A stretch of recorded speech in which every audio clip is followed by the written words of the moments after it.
Now students, हम लोग ना एक इजी क्वेश्चन कर रहे हैं, क्वेश्चन नंबर 19। क्वेश्चन नंबर 19 जो है उसमें भी समझने के लिए एक बहुत इंपॉर्टेंट चीज़ है, और वो चीज़ ये है कि of all the rectangles which can be drawn in A given circle. तो गिवन सर्कल है, क्या लिखा है? कांस्टेंट सर्कल है, गिवन फिक्स्ड सर्कल। तो बहुत मेहरबानी की उसने कि फिक्स्ड शब्द भी यूज़ किया, अदरवाइज गिवन सर्कल का मतलब भी है कि सर्कल कांस्टेंट है। तो ये तो उसकी मेहरबानी है कि फिक्स्ड भी लिखा उसने, बाकी हो सकता है एग्जाम में फिक्स्ड नहीं लिखा हुआ है। तो इसके अंदर में एक सर्कल फिक्स्ड है और इसके अंदर हमें जो है रेक्टेंगल बनाना है। So students, we are back with the question कि एक सर्कल है और ये सर्कल हमारा एक फिक्स्ड सर्कल है, कांस्टेंट सर्कल है। उसके अंदर हमें एक रेक्टेंगल बनाना है और इस रेक्टेंगल का एरिया जो है मैक्सिमाइज कराना है। तो इस रेक्टेंगल का एरिया जब मैक्सिमम होगा तब ये एक स्क्वायर होगा, ये प्रूव कराना है। तो इसका मतलब ये है कि जब ये रेक्टेंगल का एरिया मैक्सिमम होगा तो उसकी जो एडजेसेंट साइड्स है वो इक्वल हो जाएंगी। तो एडजेसेंट साइड्स जब इक्वल हो जाएंगी तो रेक्टेंगल एक स्क्वायर बन जाएगा। अब यहाँ पर ये चीज़ बताना बहुत ज़रूरी है कि every square is a rectangle. Her square जो है वो रेक्टेंगल भी होता है। कई बच्चे ये चीज़ नहीं जानते हैं, इसलिए बता रहा था। Every square is a rectangle but every rectangle is not a square. Every doctor is a human being but every human being is not a doctor. So like that, every square is a rectangle, but every rectangle is not a square. A rectangle becomes a square when the adjacent sides are equal. When the adjacent sides are equal. तो इस वाले के अंदर ये चीज़ें समझ के जब हम आगे बढ़ते हैं तो हमें मालूम है कि हमें इसमें क्या करना है। रेक्टेंगल का एरिया मैक्सिमाइज करना है, रेक्टेंगल का एरिया जो है मैक्सिमाइज करना है, और जब हम उसके ऊपर मैक्सिमा की कंडीशन लगाएंगे तो ये एडजेसेंट साइड इक्वल आ जाएंगी, और जब एडजेसेंट साइड इक्वल आ जाएंगी तब हम उसे जो है क्या कहेंगे कि वो एक स्क्वायर है। तो एडजेसेंट साइड्स इक्वल पे हमारा फोकस है। एडजेसेंट साइड्स इक्वल आई तो हम उसको क्या बोल देंगे कि वो जो है एक स्क्वायर है। तो अब हम इसके अंदर क्या करेंगे, रेक्टेंगल से चालू होते हैं। तो रेक्टेंगल की लेंथ x और ब्रेड्थ y मान लेते हैं। तो ये भी x होगा और ये y होगा। तो रेक्टेंगल का एरिया जो है वो क्या हो जाएगा, लेंथ इंटू ब्रेड्थ। तो रेक्टेंगल का area maximum length into breadth हो जाएगा, ठीक है। तो रेक्टेंगल का एरिया लेंथ इंटू ब्रेड्थ ये हो जाएगा, और इसको मैं मैक्सिमाइज़ कराना है। अब इसके अंदर प्रॉब्लम क्या है कि यहाँ पर जो है दो वेरिएबल्स के अंदर फंक्शन है, तो हमें इसे एक सिंगल वेरिएबल में लाना पड़ेगा। तो सिंगल वेरिएबल में लाने के लिए x और y के अंदर में कोई ना कोई रिलेशन होना चाहिए। तो उस रिलेशन को फाइंड करने के लिए हम इस चीज़ पे ध्यान देंगे कि ये जो सर्कल है, इस सर्कल को तो हमने यूज़ ही नहीं किया अभी तक। हमने अगर ये सर्कल नहीं भी होता तो भी तो एरिया का फार्मूला यही आता। We are not using the circle.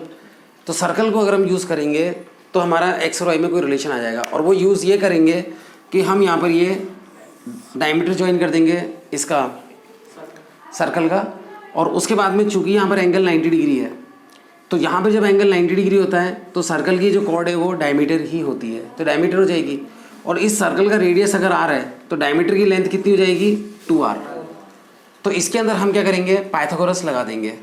तो इस वाले के अंदर जब हम पाइथागोरस लगाएंगे तो x square plus y square, क्योंकि इन दोनों साइड्स के स्क्वायर का सम इसके स्क्वायर के इक्वल होता है, तो वो 4r स्क्वायर के इक्वल हो जाएगा। और यहाँ से अगर हम वाई स्क्वायर की वैल्यू निकालें तो 4r square minus x square आएगी। अब इसके अंदर यहाँ पर दिक्कत एक और है, और वो दिक्कत ये है कि यहाँ पर हमारी वैल्यू वाई की जो है स्क्वायर में आ रही है। सिर्फ y निकालना चाहें तो हम इस पे अंडर रूट लेना पड़ेगा, लेकिन अंडर रूट की वैल्यू यहाँ रखेंगे, गलत तो नहीं है, सही है वो भी, लेकिन अंडर रूट की वैल्यू रखेंगे तो डेरिवेटिव वगैरह में दिक्कत आएगी। तो हम यहाँ पर क्या करेंगे, अंडर रूट से बचने के लिए z मेथड अपनाएंगे। हम क्या करेंगे, since a is equal to x y है, इस वाले के अंदर स्क्वायरिंग कर लेते हैं दोनों साइड, और उसके बाद में हम इसके अंदर में वाई स्क्वायर की वैल्यू रख देंगे, ये वाई स्क्वायर की जो है वैल्यू रख देंगे। तो इस तरह से ए स्क्वायर हमारा जो है x के अंदर में एक फंक्शन बन गया, सिंगल वेरिएबल x के अंदर फंक्शन बन गया। अब जो है हम यहाँ पर ये कहेंगे a हमें मैक्सिमाइज़ करना है। जब a मैक्सिमम होगा तो उसका जो स्क्वायर है a स्क्वायर वो भी मैक्सिमम होगा। तो एरिया के मैक्सिमम की कंडीशन और a स्क्वायर के मैक्सिमम की कंडीशन एक ही है। तो अब हमारा इसका मैक्सिमम ढूंढेंगे, और चूँकि इसे हमें डिफ्रेंशिएट करना है तो a स्क्वायर ये अच्छा नहीं लग रहा है, तो हम यहाँ पर क्या ऐड कर लेंगे, कि ए स्क्वायर जो है उसको हम जेड मान लेंगे और इसी स्क्वायरिंग वाले मेथड को हम जेड मेथड बोलते हैं। तो जब हम इसको जेड मान लेंगे तो हमारा जो जेड है, ठीक है, जो हमारा जेड है वो हमारा क्या हो गया, ए स्क्वायर को हम जेड मान लेंगे तो जेड हमारा जो है x square 4r square minus x square हो जाएगा। तो अब हम इसके अंदर में जो है इसको डिफ्रेंशिएट करेंगे। तो डिफ्रेंशिएट करने से पहले हम इसको अंदर मल्टीप्लाई करेंगे, तो इस तरह से अंदर मल्टीप्लाई कर लेंगे। तो ये हमारा फंक्शन बन गया जिसे हमें मैक्सिमाइज करना है। अब हम इसको क्या करेंगे, डेरिवेटिव वगैरह निकालेंगे, ठीक है। सो अब हम लोग क्या करेंगे, इसको डिफ्रेंशिएट करेंगे, ठीक है।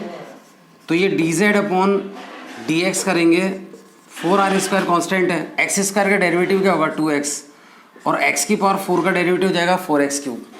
तो इस वाले को हम सिंप्लीफाई करेंगे तो 8r square x minus 4x cube हो जाएगा। उसके बाद हम इसमें क्या यूज़ करेंगे कि मैक्सिमा मिनिमा पे फर्स्ट डेरिवेटिव 0 होता है, तो मैक्सिमा मिनिमा ये उस पर ये फर्स्ट डेरिवेटिव जो है उसको हम 0 के इक्वल रख देंगे। ये हमारा फर्स्ट डेरिवेटिव है। तो इसको सॉल्व करने के लिए वैसे तो इधर ले जाकर x कट करना ना सही नहीं है, सही तरीका ये है कि दोनों में से जो कॉमन है वो कॉमन लें। तो यहाँ पे 2r square minus x square बचेगा। अगर ये 0 है तो x आएगा 0 और अगर ये इसको 0 के इक्वल लोगे तो x हमारा जो है वो √2r आएगा। तो इस तरह से हमारे जो है दो क्रिटिकल पॉइंट आ रहे हैं, x = 0 भी आ रहा है, x = √2r भी आ रहा है। तो इस तरह से दो क्रिटिकल पॉइंट हैं। तो इसको हम सेकंड डेरिवेटिव में चेक करेंगे। तो सेकंड डेरिवेटिव बहुत चेक कर लिया हमने, करेंगे एक बार चेक। चलो मैं एक्चुअली आप बच्चों को ही देने वाला था, लेकिन अगर अपन इसका सेकंड डेरिवेटिव निकालते हैं इस फर्स्ट डेरिवेटिव का, तो इसमें x का डेरिवेटिव 1 हो जाएगा। सेकंड डेरिवेटिव जो है, सेकंड डेरिवेटिव निकाल लेते हैं तो x का तो 1 हो जाएगा। तो ये हमारा हो जाएगा 8r स्क्वायर और इसका डेरिवेटिव कितना हो जाएगा 12x क्यूब एक्स स्क्वायर। तो उसमें अगर आप x को 0 रखेंगे ना तो ये वाला पार्ट 0 हो जाएगा, पॉजिटिव आएगा। तो सेकंड डेरिवेटिव पॉजिटिव आएगा यानी कि मिनिमा। और जब x को आप √2r रखेंगे तो ये बहुत बड़ा हो जाएगा, इसमें से माइनस होगा तो नेगेटिव आएगा। तो नेगेटिव आ रहा है इसके ऊपर यानी कि मिनिमा है, मैक्सिमा है। x की वैल्यू अगर √2r रखेंगे इसमें सेकंड डेरिवेटिव में तो सेकंड डेरिवेटिव जो है वो नेगेटिव आएगा यानी कि मैक्सिमा है। तो ये साबित हो गया कि हमारा x = √2r पे मैक्सिमा है। तो बच्चों देखने में तो क्वेश्चन बहुत सिंपल था और आप बुक में देखेंगे तो एक लाइन का क्वेश्चन है, लेकिन जब हम इसको सॉल्व करने जाते हैं तो इसमें z मेथड भी लगता है, डेरिवेटिव भी अच्छा आता है, सेकंड डेरिवेटिव भी अच्छा आता है।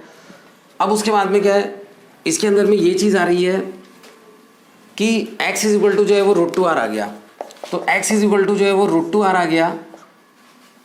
इससे हमारा स्क्वायर तो प्रूव नहीं हुआ।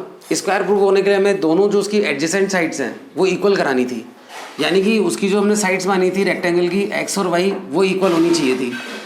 तो x और y को हम इक्वल कैसे कराएंगे, यहाँ पे तो x हमारा r के टर्म्स में आ गया। तो हम क्या करेंगे, ये वाला जो रिलेशन है इस रिलेशन को यूज़ करेंगे और इस रिलेशन के अंदर ये वैल्यू रखेंगे। तो x square plus y square 4r square से ये जो पाइथागोरस से रिलेशन आई थी इसके अंदर हम x की वैल्यू ये रखेंगे √2r। तो x की वैल्यू √2r यहाँ रखेंगे तो स्क्वायर होगा तो ये 2r स्क्वायर हो जाएगा और ये सॉल्व होकर आ जाएगा। तो इससे वाई स्क्वायर जो है वो 2r स्क्वायर आ जाएगा और अंडर रूट लेंगे तो y जो है वो √2r आ जाएगा। अब है ना, इसको देखो और इसको देखो, x भी जो है √2r है, y भी जो है वो √2r है। तो इसका मतलब क्या है, इसका मतलब ये है कि x और y जो है वो दोनों इक्वल है।